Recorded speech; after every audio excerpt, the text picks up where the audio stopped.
জেআইসির অধীনে অর্থাৎ ডিজিএফের বন্দিশালায় থাকার সময় আলো বাতাস চন্দ্র সূর্য গাছপালা কোনো কিছু দেখেন নাই। এসি রুমের টাইলস করা যে রুমটি দেখানো হয়েছে সেই রুমে কিন্তু দুটো জানালা আছে, দিবালোকের মতো পরিষ্কার। মিস্টার আজমি মিথ্যা সাক্ষ্য দিয়েছেন এবং তিনি একজন মিথ্যাবাদী সাক্ষী। মাননীয় 3 জন বিচারকের সাথে প্রসিকিউশন এবং আমরা ডিফেন্স পক্ষের আইনজীবীগণ যে তর্কিত জেআইসি নামে ডিজিএফ এর যে বন্দিশালা ভিজিট করা হয়েছে সেই জায়গায় মিস্টার আজমির যে বক্তব্য থেকে অর্থাৎ তিনি মিস্টার আজমি যে সাক্ষ্য দিয়েছেন ট্রাইব্যুনালে সেই সাক্ষ্য এবং আজকে যেটা দেখা গিয়েছে তাতে মিস্টার আজমি একজন মিথ্যাবাদী সাক্ষী হিসেবে পরিগণিত হয়েছেন। কিভাবে আমি একটু বলি।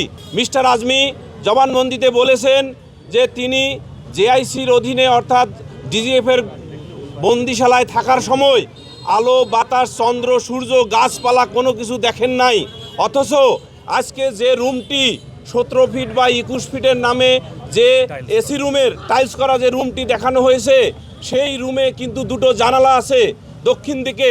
সেই জানালা দিয়ে প্রথমে দেখা যায় গাছ, যে গাছের বয়স সর্বনিম্ন হবে কমপক্ষে 20 বছরের অধিক। তাহলে যে ব্যক্তি গাছ দেখে নাই সেই ব্যক্তি কি করে এই মেজবি দেখে, মেজবির উল্টা ওয়াল দেখে? রাইট, না না না বলতে দেন। সেটা হলো যে উনি জবানবন্দিতে বলছে আমি চন্দ্র সূর্য আলো গাছপালা দেখি নাই, কিন্তু জেরাতে বলা হয়, যখন জেরা করা হয়েছে তখন উনি বলেছেন যে হ্যাঁ মেজবিতে আমি চাকরিকালীন সময় গিয়েছি, মেজবির উত্তরে অর্থাৎ ডিজিএফ এর দক্ষিণে গাছপালা আছে এবং সেই গাছপালা ওনার যে রুমটি দেখানো হয়েছে আজকে সেই রুমের দুটি জানালা দিয়ে প্রথমে গাছ দেখা যায়।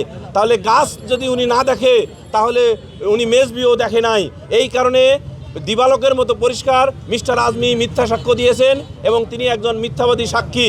আরেকটি বিষয় এখানে খুবই প্রণিধানযোগ্য এবং উল্লেখ করা প্রয়োজন, সেটা হলো যে আমাদের মাননীয় ট্রাইব্যুনালের যে বিচারপতি মহোদয় 3 জন এই মামলায় 34 নম্বর আদেশ এর মাধ্যমে এই ঘটনাস্থল তর্কিত যে ঘটনাস্থলে পরিদর্শনে আজকে এসেছেন, লানের চিফ প্রসিকিউটর সহ আমরা যারা ছিলাম, সেই আদেশে ওনারা উল্লেখ করেছেন রুয়ান্ডা এবং যুগোস্লাভিয়াতে বিচারকগণ সংশ্লিষ্ট ঘটনাস্থলে গিয়েছেন।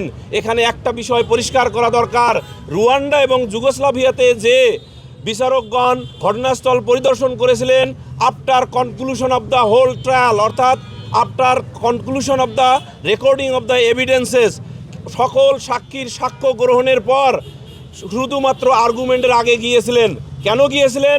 কারণ আর্গুমেন্টের আগে সাক্ষ্য গ্রহণের প্রক্রিয়ায় যদি বিচারকগণ কোনো ঘটনাস্থলে পরিদর্শন করেন তাহলে এটার প্রভাব সাক্ষ্য গ্রহণের সময় নেগেটিভলি আসামিদের বিরুদ্ধে পড়তে পারে। এই কারণে রুয়ান্ডা যে আন্তর্জাতিক ট্রাইব্যুনালের অধীনে যে ট্রাইব্যুনাল বসেছিল সেই জায়গার রুল 4 অনুসারে সকল সাক্ষীর সাক্ষ্য গ্রহণের পরে বিচারকগণ এই ঘটনাস্থলে গিয়েছিলেন।